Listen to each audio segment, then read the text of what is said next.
වාරණ රජමහා විහාරය පිහිටා ඇත්තේ පස්නාහිර පළාතේ බටහිර සියනෑ කෝරළේ මංගලතිරිය නම් ග්‍රාමයේ. මුල් කාලයේදී මේ විහාරස්ථානය හඳුන්වා ඇත්තේ මංගල මහා විහාරය ලෙසින්. නමුත් මේ වන විට මෙම පුරාණ විහාරස්ථානය කාතරත් ප්‍රකටව ඇත්තේ වාරණ රජමහා විහාරය යන නමින්. බැලූ බැල්මට හස්තියෙකු ලෙස පෙනෙන ගල් පර්වත නිසා පාලි භාෂාවෙන් අලියා හඳුන්වන වර්ණ යන නාමය මෙම ස්ථානයට භාවිතා කර ඇත. තවද මෙම පුදබිම පුරා එකල වූ වා නමින් හඳුන්වන වෘක්ෂයන් නිසා වා ඇති අරණ වාරණ ලෙස ජනව්‍යවහාරයේ බිඳියා බවත් තවත් ජනශ්‍රුතියක්.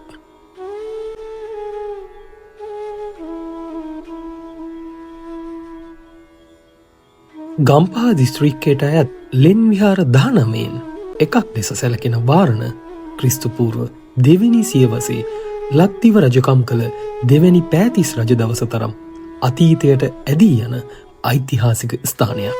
වාරණ රජමහා විහාරය මට්ටම් 4කට නිර්මාණය කරන ලද්දා. විහාරයට ඇතුල් වූ සැනින් පහතම මළුවේ දකුණු පසින් දක්නට ඇත්තේ අක්කරයක පමණ වපසරියකට විහිදී ඇති විශාල ගල් පර්වතයක්. මෙය හඳුන්වන්නේ ඉඩම්ගල නමින්. මෙම ගල් පර්වතයට යාබදව බොහොම අලංකාර විදියට මහල් 3කින් සමන්විත ධර්ම මන්දිරය නිර්මාණය කර තිබෙනවා. මීට අමතරව මෙම මළුව තුළ තවත් වැදගත් දෙමහල් ගොඩනැගිල්ලක් ඇති අතර එය තෙරුවන් මැදුර ලෙස හඳුන්වනු ලබනවා. මෙම තෙරුවන් මැදුරේ උඩු මහලේ ධාතු මන්දිරය පිහිටා ඇති අතර පහත මහල වෙන් කර ඇත්තේ මංගලගිරි පුස්තකාලයටයි. මෙම විහාරමළුවේ විහාරවාසී භික්ෂූන් වහන්සේලාගේ ආවාස ගෘහයන් පිහිටා තිබෙනවා. ස්වභාවිකව පිහිටපු ගල් පර්වත කීපයකට මැදිවයි මෙම ගොඩනැගිලි නිර්මාණය කර ඇත්තේ. මෙම දෙවනි මළුව කෙළවරින් ඉහළට විහිදුණු විශාල ගල්තලාවක් දක්නට ලැබෙනවා.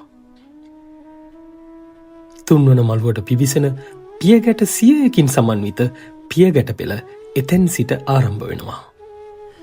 මෙම පියගැට පෙළේ මැදට වන්නට දකුණු පස ගල්තලාව මත ස්වභාවික ජලය රැඳි පොකුණක් දක්නට ලැබෙනවා.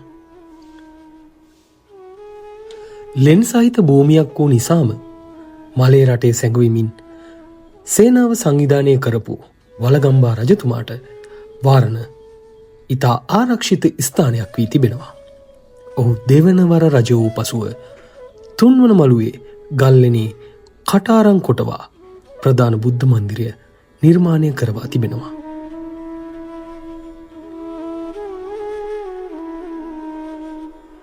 තෙවැනි මළුවට ඇතුළීමට ඇත්තේ අලංකාර ගාන්ටාර කුල්ලකින් සමන්විත ද්වාරයකින්. එම මළුවේ ඉදිරි පසින්ම තිබෙන්නේ ප්‍රධාන බුද්ධ මන්දිරයයි. එය මහා විහාර මන්දිරය නමිනු හඳුන්වනු ලබනවා. විහාර මන්දිරය කොටස් දෙකකට නිර්මාණය කර ඇති අතර පළමු කොටස තුළ ශිලාමය බුද්ධ ප්‍රතිමා වහන්සේ සහ 18 රියන් සැතපෙන බුදු පිළිම වහන්සේ නමක් දැක ගැනීමට පුළුවන්. ඊට අමතරව මෙම මළුවේ දකුණු පසට වන්නට කුඩා චෛත්‍යයක් දැක ගැනීමට පුළුවන්. මෙම විහාර මන්දිරයේ පියස්ස දරා සිටින්නේ ගල් කණු 17ක්.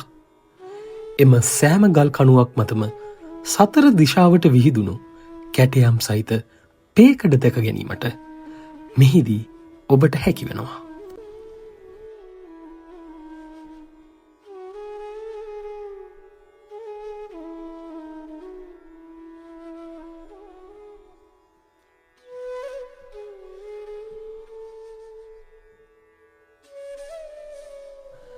මෙම තෙවන මළුව කෙළවරේ ඇති පියගැට පෙළ ඔස්සේ පියගැට 125ක් පසු කර 4 වෙනි මළුවට පිවිසීමට හැකියාව ලැබෙනවා. ඉපැරණි බෝධීන් වහන්සේ විහාර ස්තූපය සේම කටාරම් කෙටූ ගල් කුහරයක් තුළ නිර්මාණය කරන ලද බුද්ධ මන්දිරයක්ද මෙම මළුවේදී ඔබට දැක ගැනීමට පුළුවන්. උඩමළුවේ අවශේෂ භූමියේ බොහෝමයක් ඉඩ වසාගෙන ඇත්තේ සාරවත් වනවියට. එලෙසම පතොක් සහ අක්කපාන ගස්වලින් වැසුණු ගල්තලා කීපයක්ද වාරණ රජමහා විහාරයේ 4 වන මළුවට ඇතුල් වන ඔබට දැක ගැනීමට පුළුවන්. මෙහි තරමක් ඇවිද ගිය පසු ඔබට හමුවන ගල්තලාව මත සිට ගම්පහ දිස්ත්‍රික්කයේ බොහෝ තැන්, ඒ වගේම ශ්‍රී ලංකාවේ ආර්ථික අගනගරය වන කොළඹ නගරයේ සිට ඉහළට එසවුණු සුවිසල් ගොඩනැගිලිද දැක ගැනීමට වාරණ රජමහා විහාරයට පැමිණෙන ඔබට හැකියාව ලැබෙනවා.